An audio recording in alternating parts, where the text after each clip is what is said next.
Today, jurors continue to hear testimony from Michael Cohen as the former lawyer for Donald Trump takes the stand in the former president's criminal trial. And the prosecution is accusing Trump of paying adult film actress Stormy Daniels to keep quiet about an alleged affair and then falsifying records to cover up the payment in 2016.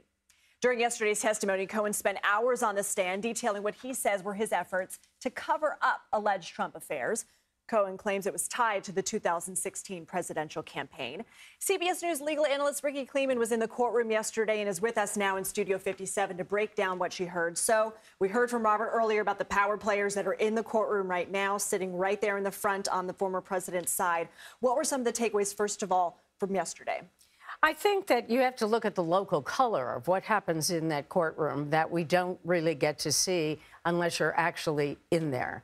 And one of the things that struck me is that there is a great deal of interplay between Donald Trump and his lawyers, whether it's through passing notes, Post-its, nodding or motioning to one another, that this is not a passive defendant. And we have heard many news reports that he is being passive, and he is not. The other thing I think that was kind of bizarre to me is that where he sits and where the witness sits, you know, I can look directly at you, Anne-Marie, and so if you are speaking against me, if you're confronting me, I get to stare you down. He really can't look directly at the witness. The witness cannot look directly at him. It just has to do with how the furnishings are in this courtroom. I have been known in the past to actually file motions in certain courthouses about moving furniture, at least enough so that the defendant has a view of the witness stand. Why do you think that makes a difference? I think it's important for the witness to assess the defendant, but far more important for the defendant to assess the witness.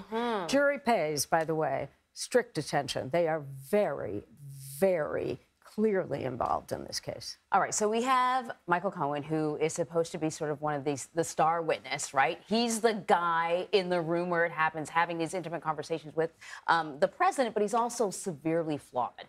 What we've seen the prosecution do is put other people on the stand much earlier to sort of corroborate what they expected Michael Cohen to say.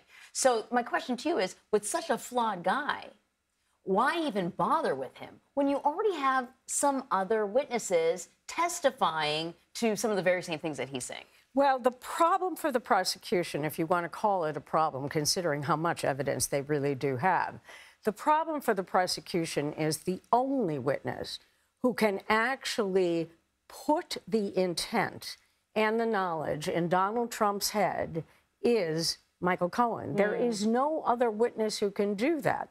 So what the prosecution did is it corroborated Michael Cohen for weeks by other witnesses so that he was all set up to have to simply fill in the blanks.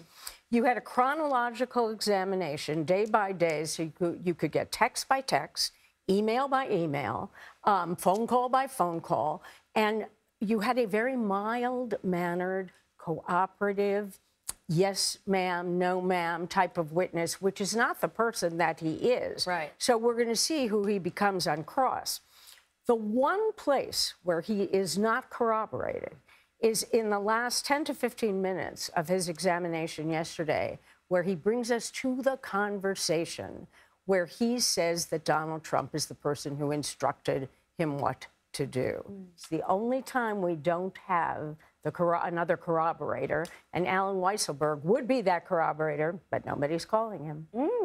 And so what is it that the prosecution needs to get from Cohen's testimony? This is a falsifying records case. What do they have to prove in order to prove criminal conduct to the jury? Well, if Michael Cohen is believed, we have what is certainly looked at as the falsification of business records, 34 entries, checks, ledgers, saying that this was for legal services rendered and invoices. So you have the 34 documents. But what you have to get is the nexus between falsifying those records, misdemeanors, into an election violation.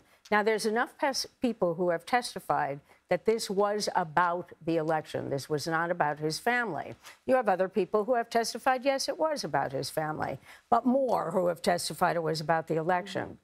The real question for me is, what is the judge going to instruct the jury about the law? It doesn't seem, from what we all believed, that is, legal analysts believed in the beginning, that you were going to have to go through another hoop. You were going to have to show a federal election or a state election violation. Right. That does not appear to be true any longer. Huh. And so I'll ask your expert opinion. How do you feel about that? I mean, to me, the law is the law, and it's very clearly defined, but it almost sounds like there could be some wiggle room. Well, it's not that there's necessarily wiggle room about the law at this stage. Yeah. This is going to be the law as Judge Juan Merchan sees it to be. There might be another question, should there be a conviction at a later point if this issue is appealed. We have to remember all the way back when Donald Trump was arrested, the lawyers for Donald Trump, everyone was saying, well, what's the crime? We're trying to understand how 34 business records, misdemeanors, morph into a felony. There is a misdemeanor, another one, in New York that simply says that if two people agree or conspire to act unlawfully that would affect an election, you have another misdemeanor. So they want to couple misdemeanor 1 with misdemeanor 2 to get us to an election violation. You might remember the case of John Edwards, when John Edwards was prosecuted for similar factors, though he certainly appeared to be very, very effective in saying that, or his defense in saying that this was about his family. He wanted to spare his family. That did not wind up in a conviction. But that case had many more hoops than this case in terms of the law.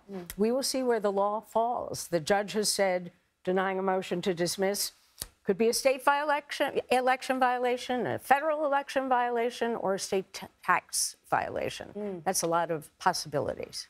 Yes, it is. Rikki Klieman, you know we love having you here. It's always a good conversation. Thank you so much. Thank you both.